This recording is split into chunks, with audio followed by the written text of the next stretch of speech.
This is 100% a trust the process kind of look. And again, to my acne babes, full coverage.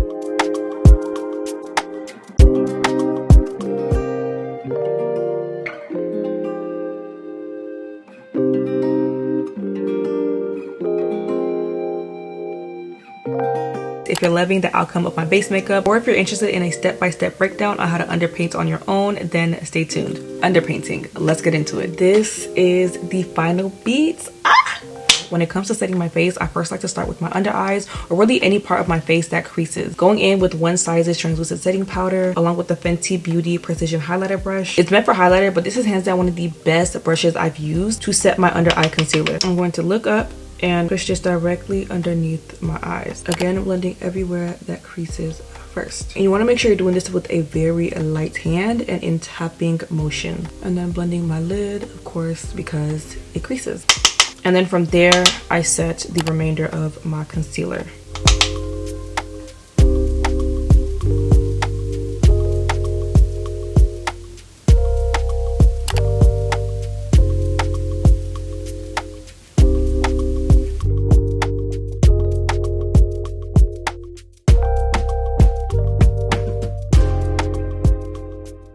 So to blush my face, I'll be going in with two separate blushes, one lighter and one darker. First, I'll be going in with the Kaleidos blush in the shade P05. It's a very pretty pale coral blush shade, along with this orange shade in the Juvia's Place Volume 1 blush duo. Going in with this fluffy brush, I like to focus the bulk of this product towards the outer corner of where I applied my cream blush, and also slightly onto my temples. Please excuse my hair. Oh, I have made the executive decision to go back to being a wig girly, back to my wig life. I have a curly unit on the way. That's another thing. I'm going back to curly hair. And when I tell you I'm repulsed, I'm so over straight hair. Like, I've been doing it for years now. I need something new. And notice just how low I'm keeping this product. I don't want it to crowd or to even take away from the brightness of the concealer. And then going in with the lighter blush shade, I'm going to blend this directly over top and further up, blending it towards the apples of my cheek. Feel free to mid-tone blush to a degree and allow that lighter blush shade to ever so slightly go over top the concealer. But unless you're going for that blurred, soft, colored under eye look, then do your best to maintain, again, this window of concealer, keeping the blush at an angle. To double set my face, this is optional, but I like to go in with the Range Beauty's loose setting powder in the shade Golden Light. And I'm just going to push this into my skin, bringing it out towards the temples. I've been loving this one size powder puff because the shape makes it so easy. And I'm going to blend this slightly over top where I place the blush as well.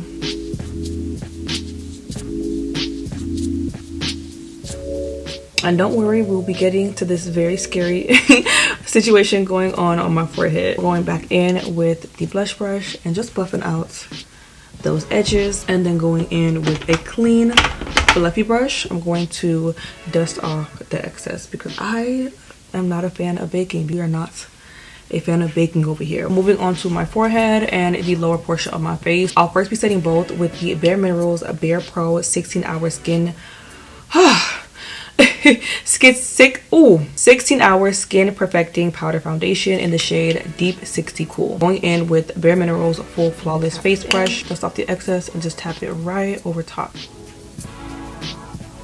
Before going back in with that fluffy brush, I'm going to buff out the edges of my chin.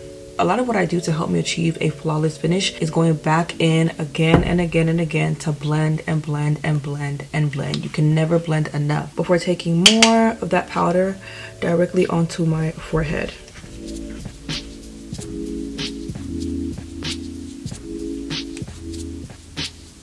Fully setting that bronzer before again going back in with that plain fluffy brush. This time I'm going to add a little bit of setting powder and I'm going to buff out the edges of the powder that I placed to set my concealer. First, with the excess on this brush, I'm going to use that to set my bronzer before going in with my Patrick Ta Cream Contour and Powder Bronzer Duo in the shade She's Defined. This is beyond beat up, which goes to show just how loved this product is. Typically, I would have gone in with this cream bronzer inside this palette, but lately I've been trying to actually use the products I'm being sent in PR. I'm still doing quite the horrible job at it, but baby step. And I'm taking this on my angled Wet n Wild fluffy brush. I'm going to use this to further set and bronze my face.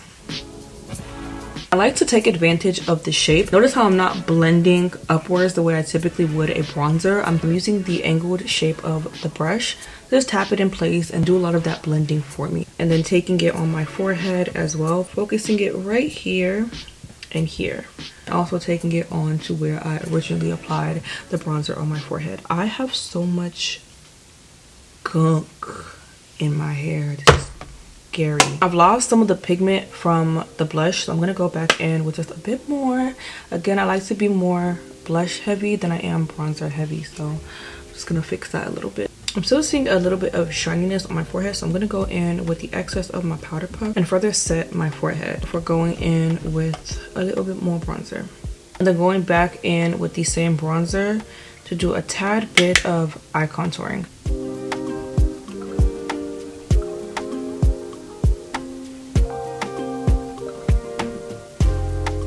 Going in with the same brush and a cool toned bronzer shade. I'm going to use this to contour my nose. The way I contour is very simple. I just move it up and down. That's all we're doing here. Up and down. And I like to bring it into this divot at the inner corner of my eyebrows. Now to further brighten my inner eye corner, so this Sephora Micro Smooth Powder, specifically in the shade 30 Sand, hands down one of the best under eye brighteners my hands have touched. I keep it again in this very inner eye corner, just like I did with my concealer. It does such a good job at brightening the center of my face without leaving me looking like a ghost. It's not overly bright, but just bright enough to just add that extra. The formula is so soft that even if you go in with a heavy hand, it just looks so seamless on the skin. I love it. Going in with a little bit on here and a little bit here as well. Can we just take a moment to appreciate how blurred my under eyes are? Eventually I'll have to buy this in like my actual setting powder shade, but this powder I recommend. I love it. As for highlighter, I have been obsessed. First of all, oh my gosh, wait, say psych. Oh my, I literally felt it move. Look at this. Are we seeing this? Like literally whole. It fell out of the palette. Ah. All right. Hopefully that doesn't happen again, but me and Fenty highlighters go together like this. I love them down. I like to go in with her Diamond Bomb in the shade How Many Carats, and I blend this at the highest points of my cheek and a little bit underneath the brow.